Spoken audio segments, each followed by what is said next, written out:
thin sheet of ice can bring out the best in hockey players. It brings groups of all ages out onto the even ground. In this unique environment, almost anything goes. The only rule is respect for each other and respect for the elements. Here, divers and whiners are thrown into the pits. Holy, it's bright. I can't see anything. Oh God, Shinny's great. Yeah, I get to come out here, practice my new moves. I don't have to wear equipment. And nobody can make excuses when you got this asshole. Oh, come on. Everyone knows I can only play when there's a west wind. Goddamn kid's an idiot. His tape ripped. Some girl didn't answer his "you up" text. His Bitcoin's in the tank. His watch is 3 seconds early. And of course, there's the ice. Guys, we should come back another day. This ice is all wrong. He'll even complain about the very materials that make up our treasured hockey rinks. Man, this angle is completely off. He'll even go after the puck when things aren't going his way. These pucks are too weak. Where are they made? Latvia? He'll complain about literally anything. You know, I usually don't make excuses when I play, but I like to call a spade a spade. The sun's being too bright, I'll call it out on its bullshit. I never coached my son because all the other fathers were lining up for the job.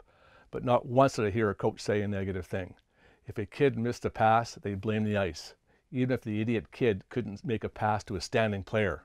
Made me sick. You know, as a kid, we had a lot of good coaches. The only problems with our games was the ice sucked and all the other kids were in the wrong position. But I was great. He had it in his head that he could never do anything wrong, that it was everyone else.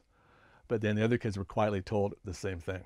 It's a pretty good feeling when your breakout didn't work, but you know it wasn't because of you. It was always someone else. Goddamn kid's an idiot. Man, I'm so good, but the problem is no one can handle my passes. Come on, get that! In his life of progressional delusion, his brain isn't the only thing suffering, though. His idiocy has taken its toll on his friends as well. Personally, I hate playing with him. He took these 2 teeth out last week, and he said it was because his phone plan went up. Now I've got to wear these. You suck! Man, I can usually pick top right. There's just so much snow buildup on my blade. You know, normal days, usually clean the ice, about twice a day. If it snows, I'll flood it, usually like at the end.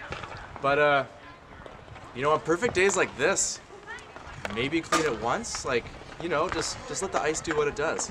Well, what about people who complain about the ice on days like this? They're more full of shit than Gary Bettman. To the stars! Damn it! That train is way too loud. Classic Canadian Pacific. CN would never use that diesel. And of course, we can't forget about the weather. Another problem is how bloody cold it is. It takes me so long to layer up. But you bet your ass he's got a system for that.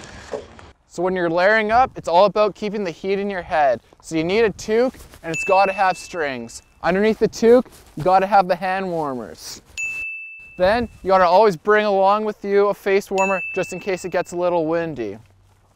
On my torso, I've got long underwear, then my base layer, then my mid layer. Then you got to have the down jacket underneath your hockey sweater, which has to be a Canadian team. Under your hockey gloves, you need the mini mitts. Then onto your legs, you got to wear your warmest underwear. On top of that, I got long underwear. Then I got sweats. They got to be gray. Underneath your skates, you need to have at least 3 pairs of socks. Wool is mandatory. That is 14 layers and 2 hand warmers. You'd think that would be enough to keep a man warm, but you'd be wrong. No, I'm still freezing. Luckily, I'm wicked good at hockey. Ah! Normally I get that, but I think the jet stream changed direction overnight. Same reason the Jets lost to Nashville.